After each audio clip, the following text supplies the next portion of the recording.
कार्यक्रम के पुण्यार्चक हैं श्री जयेश भाई जसवंत लाल शाह, श्रीमती रूपाबेन शाह, श्री अर्पित वखारिया, श्रीमती अदिति वखारिया, कियारा वखारिया, जियान वखारिया, कुंजन गांधी, ईशा गांधी एवं हतवी गांधी। परम पूज्य संत शिरोमणि आचार्य श्री 108 विद्यासागर जी महाराज के पावन चरणों में श्रद्धा सुमन अर्पित करते हुए माता पिता Shri Atveer Chandra Jain, Shrimati Kasturi Devi Jain, CA Rajeev Jain, Rekha Jain, Ruchin Jain, Mansi Jain, CA Vasu Jain, CA Samkit Jain, पौत्र पौत्री Rudra Meera, firm JRA corporate services private limited Noida, भाई डॉक्टर संजीव जैन, रुचि जैन, सिद्धार्थ एवं सम्यक जैन, कनाडा।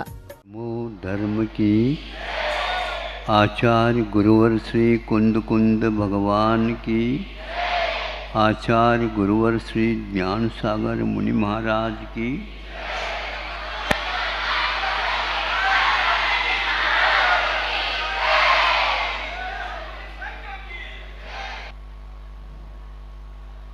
छाया के बाद धूप और धूप के बाद छाया, रात के बाद दिन, दिन के बाद रात, सुख के बाद दुख और दुख के बाद मिले ये नेम नहीं। यह ब्रेक भी लगाया जा सकता है कि सुख के बाद दुख मिले, ये नियम नहीं। जिनको जिस भाव से मुक्त होना है वह अभी वर्तमान में भी सुखी है और अंत में दुख को मिटा करके महापुरुष इस सुख और दुख की परंपरा से डरते नहीं, क्योंकि इसमें हम एक ऐसा उपाय भी सोच सकते हैं, दोनों का अभाव एक साथ हो सकता है। और इसी एक श्रद्धान के साथ वे लोग आने वाले एक प्रकार से दुख से डरते नहीं, और सुख जो आता है उसमें वे रुचि भी नहीं लेते, क्योंकि तुलनात्मक जब तक सुख दुख होते हैं उसमें कभी सुख और दुख का अनुभव होता है, किंतु यह नश्वर है, यह कर्म के ऊपर आधारित है और वो कर्म हमने ही किए हैं तो वही रूप में आएगा। भोजन आपने किया किंतु बाद में आधा एक घंटे के बाद डकार आ गई। आप सुन रहे हैं? डकार आ गई तो उस डकार में क्या होता हो बताओ? जो खाया है उसके ही गंध और रस आदि आएगा। खाओ तो आप महेरी और स्वाद अब आ जाए डकार की, मीठी हो सकता है। अब जब खाए लिया तो अब मेहर के दिन डकार आ रही है। दुनिया कैसी क्या क्या खा कर जाए, डकार आ रही, आ तो रहे भैया खट्टी। अब खट्टी से या क्या मतलब है, मीठे से क्या मतलब, दोनों ही समाप्त हो चुकी है। बस साहस करके उस ओर न देखते हुए आप पीठ फेर दो उससे सब कुछ समाप्त हो जाए। हम याद करते हैं उससे बहुत दुख होता है। वर्तमान दुख इतना नहीं होता, याद करते हैं, और याद करते हैं तो फिर हमारी गलती। याद महाराज नहीं भी करना चाहते हैं, किंतु फिर भी याद आती है, लेकिन हमेशा आती है, ये नियम नहीं। कभी कभी अच्छे स्मरण भी तो आ सकते हैं। जो घटना घटी है उसके बाद उसको आप हमेशा याद रखो। हमेशा हमेशा एक ही एक से कोई भी किसी के जीवन में होता ही नहीं।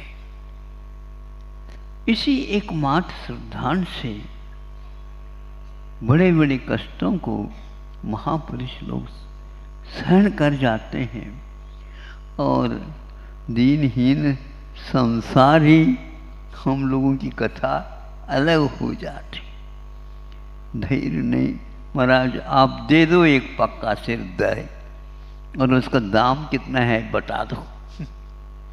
धैर्य की कोई कीमत नहीं होती, और धैर्य के माध्यम से अच्छे अच्छे काम किए जा सकते हैं, और धैर्य रखते हैं तो बुरे काम भी हो जाते हैं। अब आप लोगों को इन दोनों से यदि बचना है,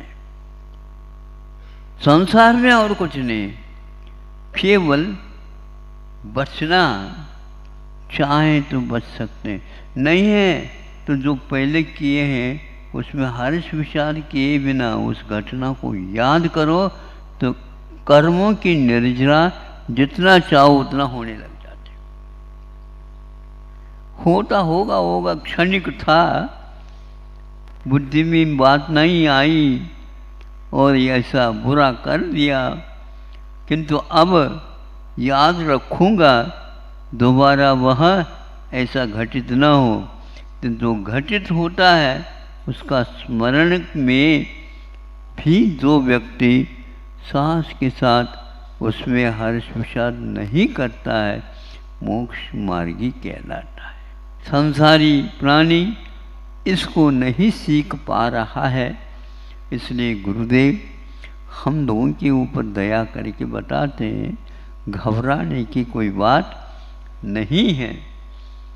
यदि विद्यालय में जाने का हमने रास्ता ही खोल दिया तो विद्या अध्ययन करो, लेकिन विद्या अध्ययन करते करते करते अंत में आ गया परीक्षा दो। आपने तो ऐसा कुछ नहीं कहा था, अध्ययन अच्छा कर लो। आपने अच्छा किया, हाँ बिल्कुल अच्छा किया है, लेकिन ये परीक्षा क्या है समझ में नहीं आता। अच्छे अच्छे व्यक्ति परीक्षा में घबराने के कारण दिमाग में कुछ आता ही नहीं, दिखाई नहीं जाता, उसके कारण अनुत्तीर्ण रह जाते हैं। तो उनको समझाना पड़ता है, अब की बार आप उत्तीर्ण हो जाओगे, लेकिन ये याद मत करो, वो जो याद किया गया है उसी को याद करके लिख देना, घबराना नहीं। कई बच्चे परीक्षा के कारण बुखार से पीड़ित हो जाते हैं। क्यों बच्चों, होते क्या नहीं होते हैं? और हमारे पास उनके माता पिता भेज देते हैं उसको, महाराज आशीर्वाद दे देंगे सब ठीक हो जाएगा।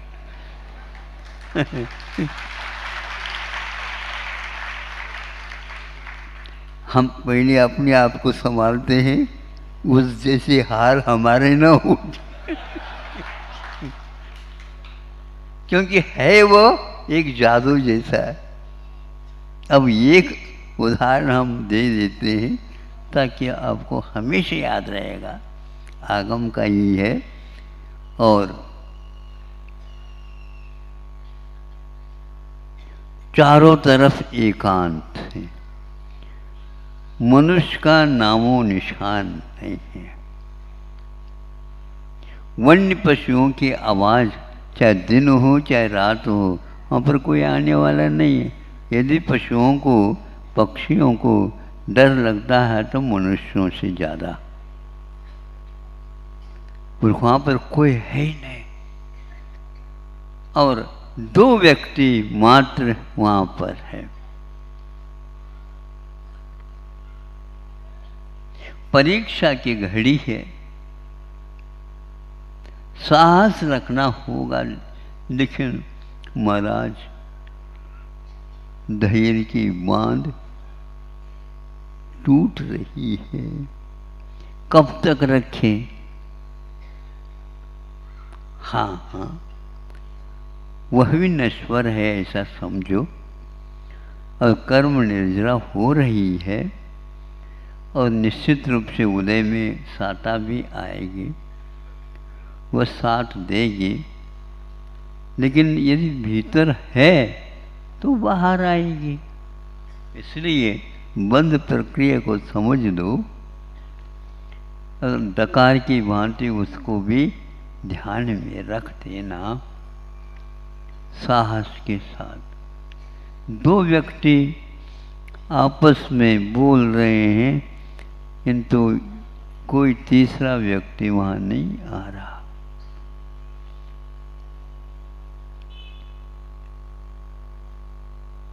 उसी में एक मुनि महाराज का वहाँ पर दर्शन हो गया।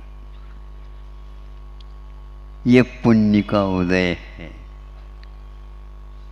ऐसे मुनि महाराज जो एक प्रकार से रिद्धिधारी थे और बहुत कुछ उनका ज्ञान विकसित था, स्व के साथ पर को भी वो जानते थे। उनके पास जाकर के रोते हुए दोनों व्यक्ति बैठ जाते।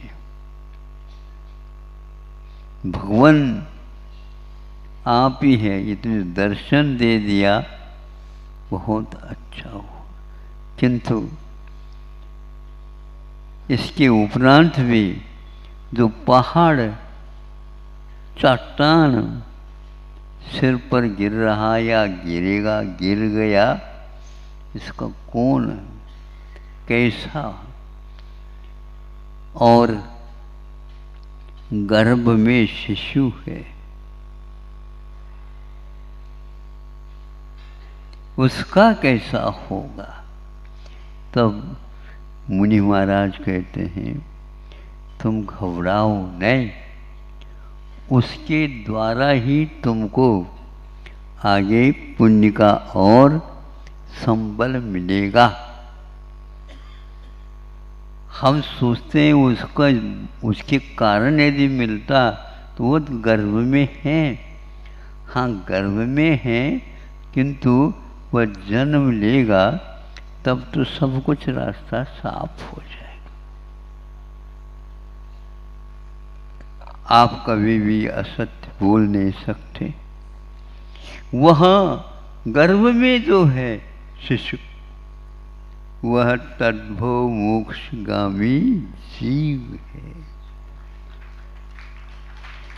एक जन्म लेगा, उसी जन्म से वह मुक्त होने वाला है, और जो मुक्त होता है वह उस माँ के लिए कैसे पीड़ा दे सकता है? उसी के कारण सब कुछ आप लोगों का काम हो रहा है, ऐसा नहीं।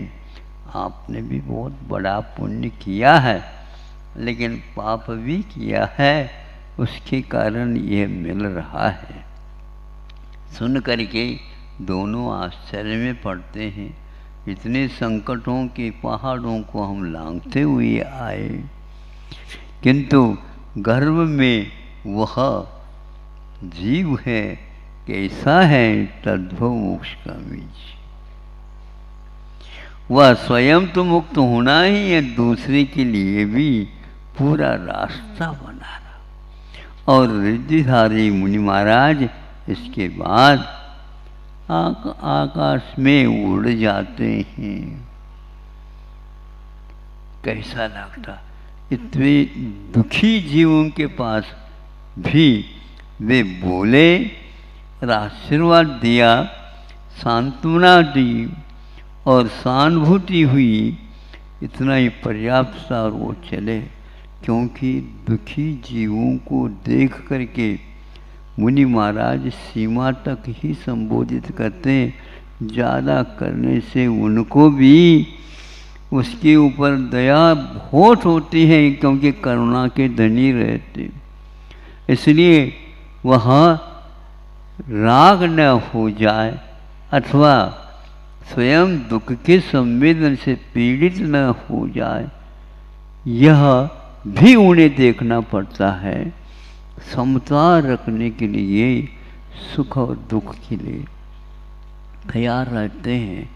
आपको वह मुक्त नहीं करा सकते, मुक्ति का बोध अवश्य दे सकते हैं। चले गए, फिर कुछ समय भी नहीं हुआ और वहाँ से एक बहुत बड़ा सिंह आया दहाड़ता हुआ। अब क्या करें, धूप के बाद छाँव और छाँव के बाद धूप, इतनी गर्जना कर रहा था, पहाड़ सारे आवाज से घबरा गए हों, इतने तेजी के साथ। वहीं पर दोनों लिपट करके आंखें बंद कर ली, जो भगवान जो होना होगा वही होगा, ऐसे सोच करके दोनों अबलाएं सखी सहेली हैं और एक राजघराने से संबंधित है, और उसी के साथ ब्याह में जैसे दहेज में मिल गई हो सहेली, वैसे उसको भी आना पड़ा, साथ देने वाले कोई भी नहीं। आप इस रथ को, कथा को सुन करके पढ़ करके क्या करते बताओ? महाराज क्या ज़्यादा क्या कर सकते हैं, आंखों में से पानी ला सकते और उसको अपने ही पल्ले से पहुंच सकते और कुछ नहीं कर सकते।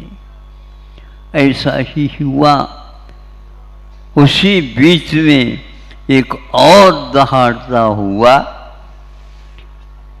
अष्टापद आया और दोनों का घमासान युद्ध चालू हो गया। धीरे से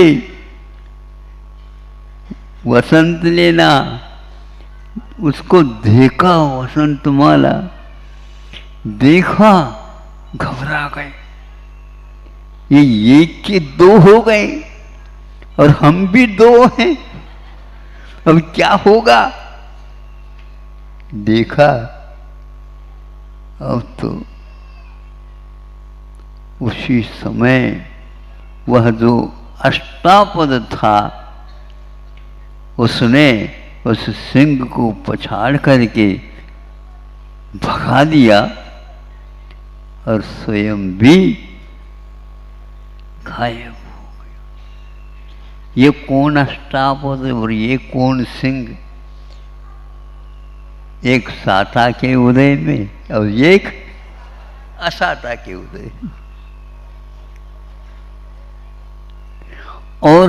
और क्या, अब शिशु है, गर्भ में है, उसकी प्रसूति, उसका जन्म कैसा होगा या प्रबंध कैसा होगा बताओ?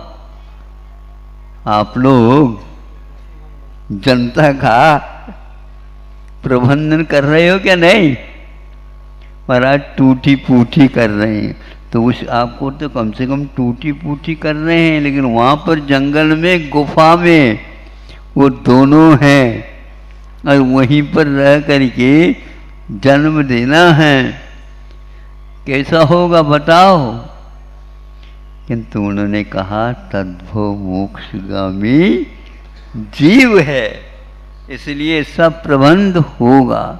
और प्रसूति हुई और उसी समय जैसे मेघराज बोलते आवाज करते हैं और विद्युत लाइट लग जाती है, उसी प्रकार उस गुफा में कब से वह अंधेरे में था, एकदम बाजा बजने लगे, जैसे ध्वनि प्रतिध्वनि होने लगे, ये बाजा बज गए। क्योंकि भव्य जीव जन्म लेता है तो उसके लिए ऊपर से बाजा आ जाते हैं, अब नीचे से आप बाजा बजवाते हो। और चारों तरफ प्रकाश ही प्रकाश, आलोक धाम हो गया, सुखपूर्वक सब कुछ हुआ। विद्याओं के माध्यम से प्रतिदिन ताजा भोजन मिलता था, क्योंकि विद्याधर उनके पास विद्याएं भी थी, सहेले के पास भी थी, उनके पास भी थी। काम हो गया। अब हम पूछना चाहते हैं, महाराज पुत्र रत्न की प्राप्ति हो, ये प्राप्ति हो गई, कोई सुनने वाला नहीं, कोई गीत गाने वाला नहीं, कोई कुछ नहीं, और तद्भव मोक्षगामी जीव है। अनेक जीव भी इससे उद्धार को प्राप्त होंगे, लेकिन आज इनका यह स्वरूप है। अच्छे अच्छे देखने के लिए हम तरसते रहते हैं, लेकिन यथावत देखना और जानना सर्वज्ञ के उस आलोक में तैरता रहता है। अपना भी पीठ पीछे का जो था वह भी दिख रहा है, अपना आगे आने वाला और भविष्य है वह भी दिख रहा है। इस प्रकार चिंतन करते करते जब भव्य जीव सम्यक दृष्टि होनहार वैरागी वह सोचता रहता है, और वर्तमान की जो घड़ियां हैं उनको भूलता जाता है, केवल साक्षात्कार करता रहता है, अपने आप शांत में हो जाता है, शांत हो जाता है। जैसे आप लोग कुछ भी कर नहीं रहे, शांत बैठे हैं, और यह यदि मान लो प्रवचन घंटों चले तो भी आप क्या करेंगे बताओ? कुछ नहीं करेंगे, बताओ। शांत बैठ करके ये ऐसी हमारी कथा है, ऐसी हमारी व्यथा थी, आज वर्तमान में है ही क्या? नरकों में एक प्रकार से दुख के अलावा एक सेकंड के लिए सुख की बात ही नहीं, एक दाना और एक बूंद नहीं मिलती। कैसे 33 सागर तक सहन किए होंगे, वज्र का शरीर था इसलिए सहन हुआ, लेकिन फिर भी असाता के उदय में वह भूख और प्यास, कंठगत प्राण होने के उपरांत भी वो प्राण निकलते नहीं, दुख ही दुख, दुख ही दुख। इस प्रकार केवली अपने वर्तमान में कर्म की निर्जरा होने के कारण साता का भी नहीं, वह असाता का भी नहीं, वह मुक्त यदि हुआ है तो वह केवल शांत बैठा रहता है। इसलिए संसार में जो दुख था या सुख था वह नश्वर था, पराया था, और मुक्त अवस्था में क्या है इसको देखने के लिए हमें भी मुक्त ही होना पड़ेगा, तब अनुभव में आएगा। आप चाहते हो तो कहो। हाउ कहना भी भूल गए। अच्छी बात है, बस अपने दुख में रोना बंद कर देना। हाँ, पर के दुख में रो जाता हो तो आशीर्वाद है हमारा।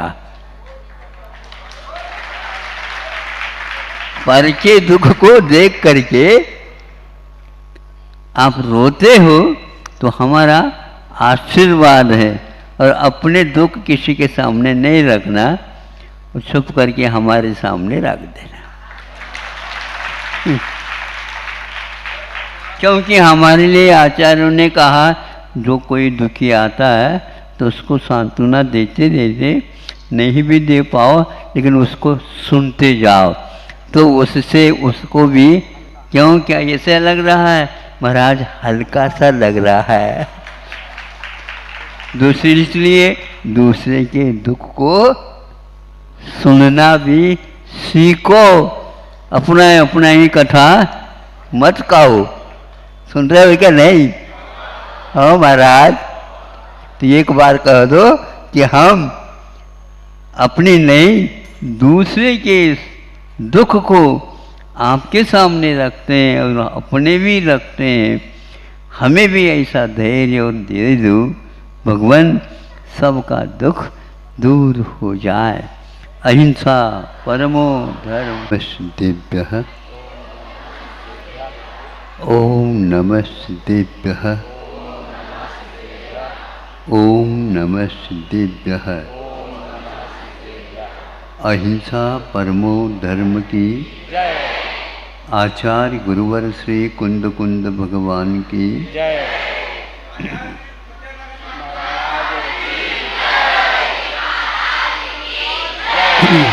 सब पशु और पक्षी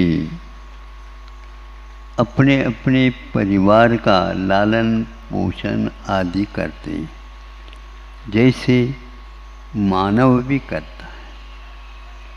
लेकिन मानव की सीमाएं कुछ अलग भी हो सकती है या उसमें कम बेशी हो सकती है, किंतु पशु और पक्षी की ओर देखते हैं तो वे अपनी सीमा का उल्लंघन नहीं करते हुए नजर आते हैं।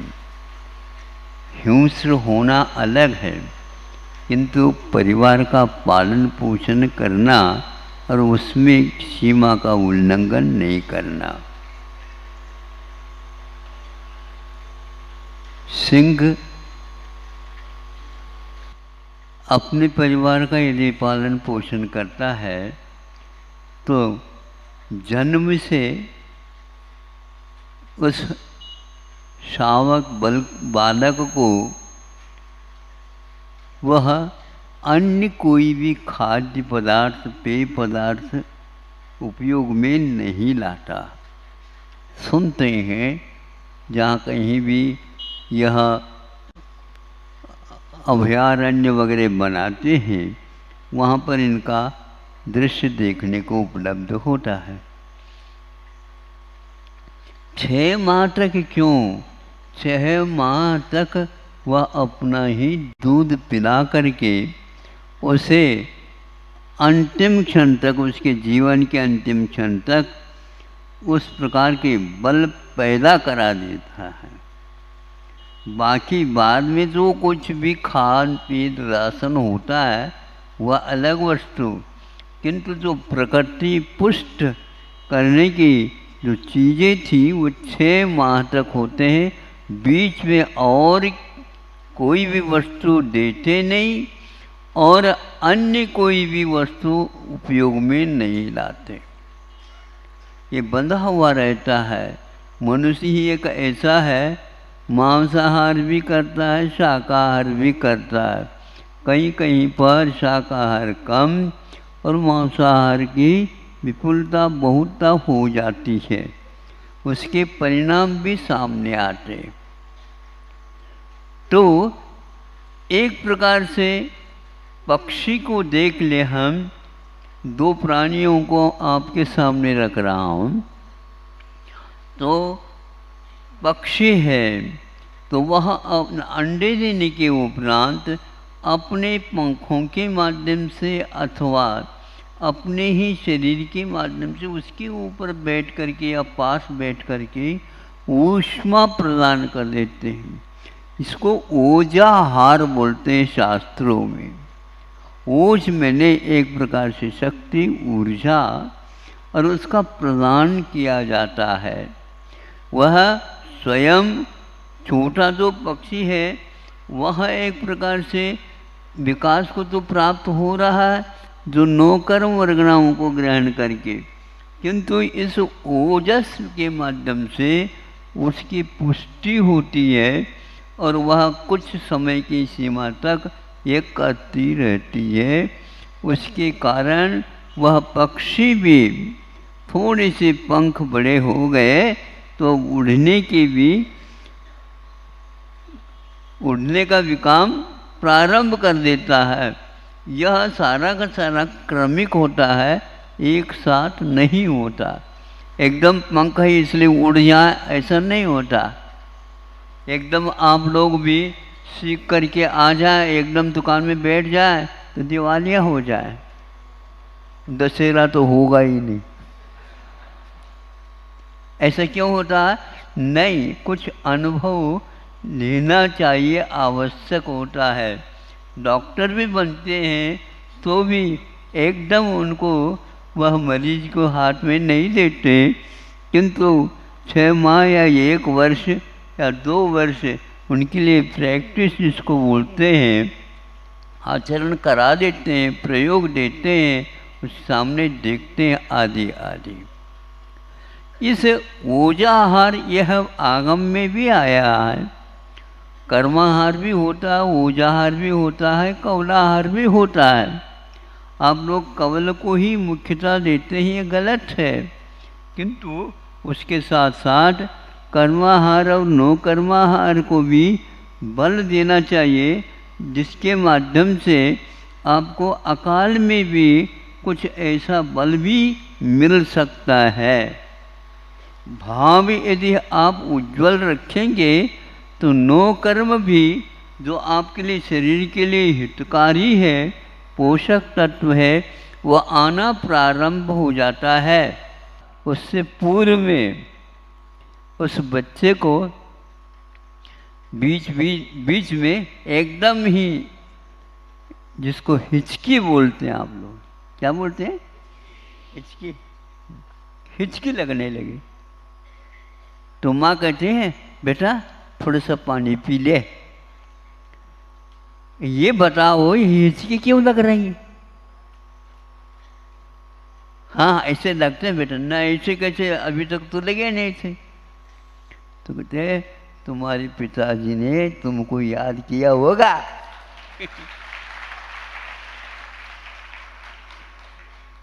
खाने की चीज खरीद रहे होंगे, पानी का ये घूंट सुन लिया और ये बात सुन ली, हिचकी रुक गई। होता क्या नहीं है? ये कहीं किताब में लिखा है क्या? नहीं, रोज मतलब अपने घर में ये चलता है। इस प्रकार आप लोगों का मतलब आप लोगों को भी मुनि महाराज, श्रमण, आचार्य, उपाध्याय, साधु आदि भी श्रावकों को याद कर सकते हैं और उसके द्वारा आपके धार्मिक परिणाम उन्नत हो सकते हैं, जिसके द्वारा बुरी आदतें छूट सकती हैं। इसमें आप लोगों को बार बार इसका प्रयत्न करना चाहिए। किंतु महाराज एक व्यक्ति है, 2 व्यक्ति हैं, हजारों व्यक्ति, लाखों करोड़ों व्यक्ति है, उसके लिए कैसा होगा? सर्वेषां प्राणिनां सुखमस्तु, सभी प्राणियों के लिए सुख प्राप्त हो।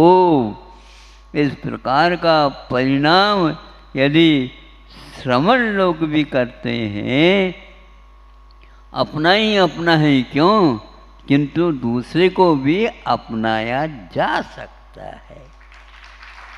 अपना इस अपने के कारण तो यह राग द्वेष हो रहे हैं। राग द्वेष को कम करना चाहिए। गुणिषु प्रमोदम, क्या कहा? गुणियों के प्रति हमेशा प्रमोद भाव इनका विकास हो, इनका हित हो, इनको सद्बुद्धि मिले, इनका सब कुछ हितकारक हो। इस प्रकार भावना करने से आचार्यों ने धर्म ध्यान कहा है। इसलिए श्रावकों के बारे में श्रमण और श्रवण के बारे में देखो, श्रवण के बारे में श्रावक क्या सोचते हैं, महाराज जी का स्वास्थ्य ठीक हो जाए, हैं, उनके जो है ज्ञान की वृद्धि हो जाए, उनके स्वास्थ्य ठीक हो, इसका अर्थ क्या, तप के योग्य वे और योग्यता प्राप्त करें, इस प्रकार वो सोचते हैं और उनका आहार भी हमारे यहाँ हो जाए।